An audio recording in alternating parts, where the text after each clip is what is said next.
سلو امیدوارم که حالتون خیلی خوب باشه و با انگیزه نشسته باشید پای دیدن این ویدیوی آموزشی گرامری. بچه‌ها اگه این که نمیدونید که پرونوم آن چیه و چه مواقعی ما پرونوم آن استفاده میکنیم، میتونید این ویدیو رو نگاه کنید و کیفش رو ببرید و حتما نوت بردارید. امید که براتون موثر باشه. و اگه تازه با این ویدیو با این کانال آشنا شدید و فکر میکنید مطالب و آموزش‌های این کانال یوتیوب براتون مفید موثر هست، لطفاً سابسکرایب بفرمایید، زنگوله کنارش هم بزنید تا جز اولین کسایی باشید که از انتشار ویدیو آگاهی پیدا میکنید و تشریف میارید و کامنت میذارید و لذت میبرید و حسابی سطح فرانسه‌تون رو روز به روز بالا میبرید. خب گفتیم میخوایم راجع به پرونوم آن صحبت کنیم. بچه‌ها ما در ویدیوهای قبلی راجع به ضمایر مفعولی سه او د، یعنی کمپلمان دوبژه دیرکت، ضمایر مفعولی مستقیم، و سه او ای کمپلمان دوبژه اندیرکت، یعنی ضمایر مفعولی غیر مستقیم صحبت کردیم. نوبتی هم باشه و همینطور که داره سطحمون میره بالاتر نیازی که پرونوم آن رو یاد بگیریم. چه مواقعی ما پرونوم آن رو استفاده میکنیم؟ بریم بچه ببینیم. بچه این من برای اینکه مطالب رو آموزی تهیه کنم 2 روز وقت گذاشتم، نه که حالا 2 روز یعنی 48 ساعت، ولی هی رفتم هی اومدم هی مطالبی سعی کردم افعال و مثال هایی که توش استفاده میکنم چیزایی باشه که روزمره فرانسوی‌ها خیلی استفاده میکنن، که حداقل شما با دیدن ویدیو چند تا فعل رو باهاش آشنا شده باشید که پرکاربرده و قطعا با ضمیر آن. خب اولین مورد کنسترکسیون avec la préposition de، ساختارهایی با حرف اضافه دو هست. مثلا ورب هایی که دنبال میشه با پرپوزیسیون دو، ورب هایی که با پرپوزیسیون دو میاد. مثل چی؟ اینا رو بچه باید حفظ کنیم. مثل parler de quelque chose، صحبت کردن از چیزی یا در مورد چیزی. rêver de quelque chose، رویا پردازی کردن در مورد چیزی. s'occuper de quelque chose، پرداختن، رسیدگی کردن به چیزی. avoir besoin de، need something، به چیزی نیاز داشتن. avoir envie de، تمایل داشتن و علاقه داشتن به انجام کاری، چیزی. se souvenir de، به خاطر آوردن چیزی. و se moquer de، مسخره کردن چیزی یا ایده‌ای یا یک قضیه. دیدیم بچه ها من در مثال هام همش گفتم quelque chose, une idée, quelque chose, une idée. Donc le pronom on ne remplace pas une personne. پرونوم آن جایگزین شخص نمیشه. خب حالا بریم مثال رو ببینیم. Tu as besoin de cet ordinateur pour travailler. تو نیاز داری به این کامپیوتر برای کار کردن؟ Oui, j'en ai besoin tous les jours. Deuxième exemple. Il parle de votre projet. Il parle de، از پروژه شما صحبت میکنن؟ Non, il n'en parle pas du tout. Il n'en parle pas du tout. Il n'en parle pas du tout. Il n'en parle pas du tout. Troisième exemple. Tu rêves de visiter ce pays? Tu rêves de visiter ce pays? Tu rêves de visiter ce pays? Oui, j'en rêve. Oui, j'en rêve. Rêver de faire quelque chose. آرزو داشتن و رؤیا داشتن برای کار انجام کاری. rêver de préposition verbe دو هست. پس میگم oui j'en rêve. oui j'en ai besoin، بهش نیاز دارم. یا oui j'en parle، آره ازش صحبت میکنم. j'en parle. خب دومین مورد کاربرد پرونوم آن ادجکتیو هایی هست که سویوی میشه، فالو میشه با حرف پرپوزیسیون دو. مثل چی؟ مثل être sûr de quelque chose، مطمئن بودن از چیزی. être fier de quelque chose. Be proud of something.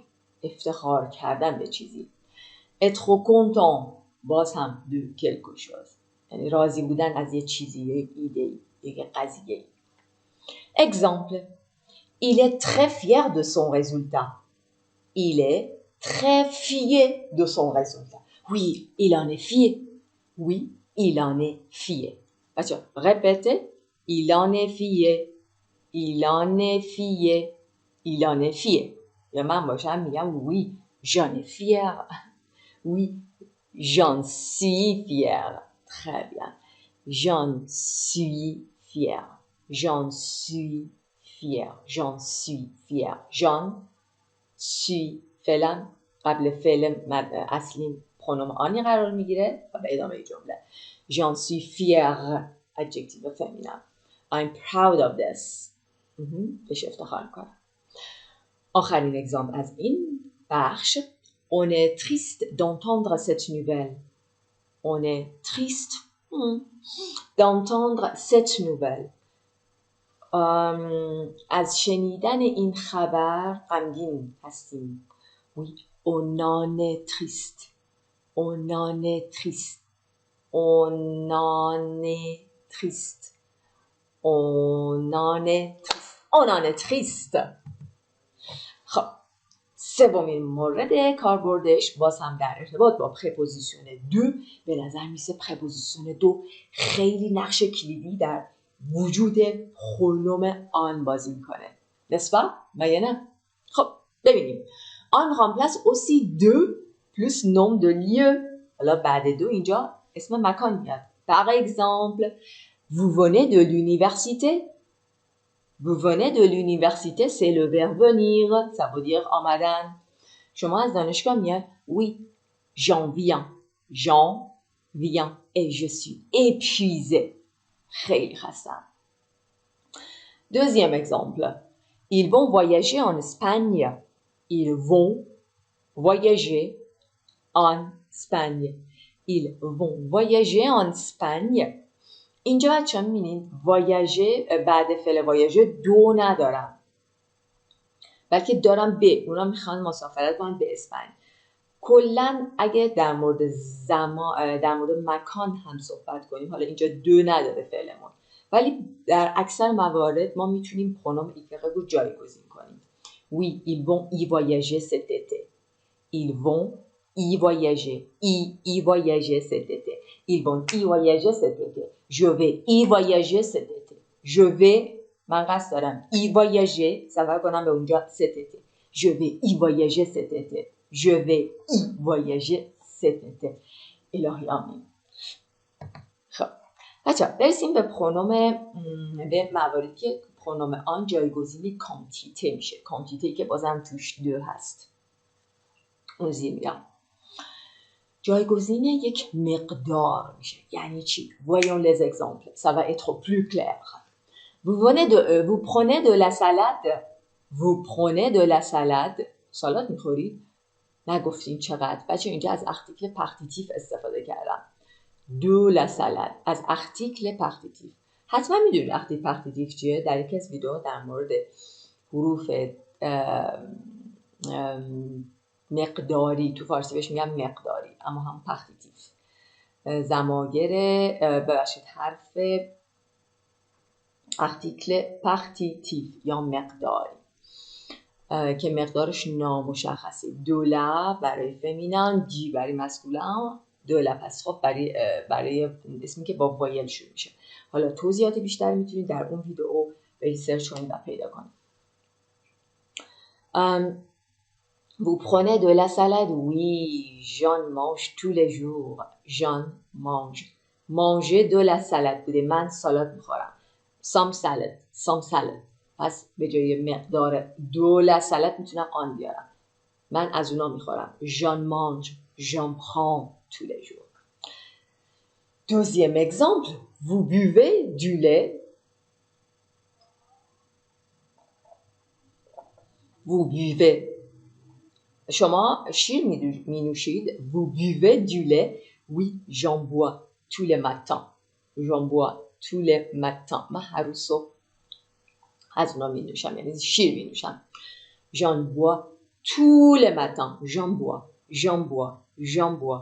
وقتی که من ندونم آن چیه، وقتی اینو میشنوم میگم یعنی از یه چیزی میخورده. مقدارش از اون چیز، از اون مقدار. j'en bois. Troisième exemple, il y a du pain dans le frigo. il y a du pain dans le frigo. بچه‌ها نون داریم توی یخچال؟ oui il y en a. آره داریم. oui il y en a. Et l'emploi suivant, کاربرد بعدی، lorsqu'une quantité est exprimée. حتی وقتی که quantité ما، مقدار ما اونجا مشخص نبود، گفته بود مقداری نون داری مثلا به سالاد میخوری، ولی اینجا وقتی کانتیتمون اکسپریمه میشه، گفته میشه، مشخص میشه، باز هم از آن استفاده میکنیم. vous avez pas mal d'amis natifs. vous avez pas mal d'amis natifs. بچه ها pas mal de همون beaucoup de هست. در زبان فامیلیه خیلی از pas mal de استفاده میکنن، همونقدر که از beaucoup de استفاده میکنن. pas mal de pas mal de pas mal de pas mal de مثل beaucoup de beaucoup de. vous avez pas mal d'amis natifs. شما خیلی دوست نیتیو داری. oui j'en ai 28. oui j'en ai از اون امی نتیفا 8 دارم. j'en ai 28. من میدونم آن منظورش اینجا کیه یا چیه. کانتیته، میدونم در مورد کانتیته صحبت میکنم، از اون مقداری، از اون چیزی که گفتی، از اون چیزا. 28 اینجا چه درسته، اینجا به یه شخص برمیگرده، ولی کاتگوری و اون دسته مشخصتر و توپلتر و قولتر ما کانتیته است، این مقداره. از اون مقدار، از اون چیزی که گفتی، ژانه و ویت. Deuxième exemple, tu as des idées؟ فکری داری؟ tu as des idées؟ oui j'en ai beaucoup. j'en ai beaucoup. مقدارش چقدره؟ کانتیتش اکسپریمه شده، مقدارش مشخص شده. beaucoup. j'en ai beaucoup. j'en ai beaucoup. و در اکسپرسیون هایی که ویژه هستن و اصلا آن توشون وجود داره و نمیتونید بگردی که این آن دقیقاً جایگزین چی شده، بخواد بر اساس اون چیزایی که قبل خوندیم. آن در بعضی از اکسپرسیون ها هست، از اول بوده و از ازل تا ابد خواهد بود و هیچ پخکوایی، ارگومایی نمیتونی برش بیاری. بگو چشم و حفظش کن، مثل من، مثل خیلی ها. بعد براتون طبیعی میاد. دنبال حتی اونایی هم که الان ما قبلش خوندیم، اگه فقط با مثال حفظش کنید دیگه دنبال دلیل نمیگردید، مگه اینکه بخواین ریز بشید که چرا استفاده کردید. همینطوری خودش میاد، در صحبت کردن جاری میشه. خب ببینیم اون اصطلاحاتی که گفتن چی بود. numéro 1 je m'en vais. je m'en vais. فعل سانل است. فعل سانل است. je m'en vais. من میرم. من اینجا رو ترک میکنم. یا اگزامپل دوم il en veut à ses amis. il en veut à ses amis. اولا که فعلش vouloirه، بعدش هم اکسپرسیونش این هست en vouloir à quelqu'un. آنجا همینه دیگه، آن باید باشه. en vouloir à quelqu'un، دلخور شدن از کسی. en vouloir à quelqu'un. il en veut à ses amis. il lui en veut. اون از اونا دلش گرفته، دلگیره، ناراحته. اگه بخوام لوی هم بذارم، اول لوی میاد بعد آن دیگه. il lui en veut. il lui en veut. Troisième phrase ou expression, j'en ai assez. j'en ai assez. j'en ai assez. I'm fed up. دیگه خسته شدم. j'en ai assez. j'en ai assez. en avoir marre. en avoir marre. en avoir marre. یا j'en ai marre. j'en ai marre. j'en ai assez et j'en ai marre.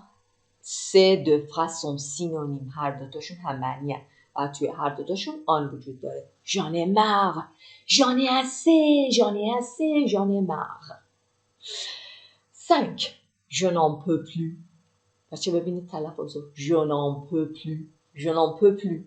je n'en peux plus. Je n'en peux plus. I cannot stand it anymore. دیگه نمیتونم تحمل کنم.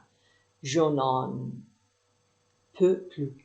Je n'en peux plus. Je n'en peux plus. که فعلش میبینید دیگه آن pouvoir هستش که همیشه به صورت منفی میاد بچه‌ها، این قطعا بدونید دیگه. Je n'en peux plus. Je n'en peux plus. I cannot stand it anymore. دیگه نمیتونم تحمل کنم. و آخرین جمله ne vous en faites pas. Ne vous en faites pas که فعل اصلیش و مصدرش اینه. ne pas s'en faire. ne pas s'en faire. اگه اونم ندارین مهم نیست، ولی بیشتر میگن نگران نباش یا نگران نباشید دیگه. ne vous en faites pas یا ne t'en fais pas. ne t'en fais pas. ne t'en fais pas. Don't be worried. Don't be worried. ne t'en fais pas. ne t'en fais pas. ne t'en fais pas که نوش هم میتونی برداری. t'en fais pas. t'en fais pas. t'en fais pas. vous en faites pas. vous en faites pas. vous en faites pas. Don't be worried.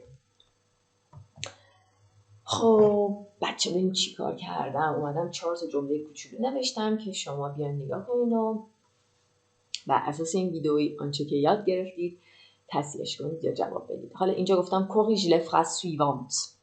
correctش کن، درستش کن. il part de l'art. il le part toujours. دلار صحبت میکنه از هنر. non. il en parle. il en parle toujours. 2. Noémie a des voisins. Il a combien exactement? Il a combien exactement? نباید میگفت از اونا چقدر داره، چند تا همسایه داره. il en a combien? il en a combien?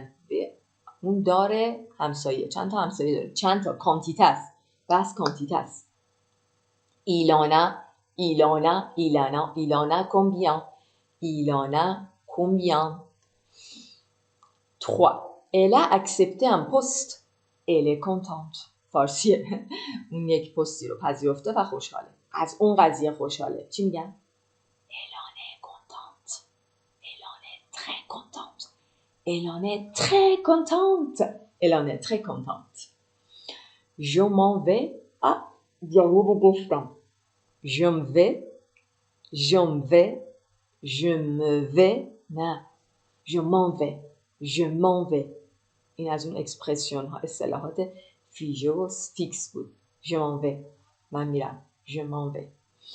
خب امیدوارم از این ویدیو خوشتون اومده، براتون مفید موثر باشه و ممنونم از اینکه لایک میکنید و به من نیرو میدید، انرژی میدید تا اینکه دوباره به کار خودم ادامه بدم و ویدیوهای بهتری براتون درست کنم، بلکه اینکه شما هم براتون موثر باشه و بتونه در سطح زندگی و رسیدن به هدفتون این قضیه کارگشا باشه. اگه فکر میکنید این ویدیوها و این آموزش‌ها به درد دوستی آشنایی میخوره، لطفاً این کانال و این ویدیوها رو بهش معرفی کنید و این زنجیره آموزش رو گسترده تر کنید از ایران. یادتون باشه بچه‌ها، ما چون متاسفانه با فیلتر شکم وارد میشیم ممکنه لایک سابسکرایبمون بپره چون با فیلتر شکم وارد میشیم. بنابراین لطفاً اگه لایک میکنید حتما کامنت بذارید، اگه سابسکرایب میکنید حتما کامنت بذارید. کامنت گذاشتن قضیه رو سفت میکنه، محکم میکنه. روز و شبتون بخیر، سبز باشید.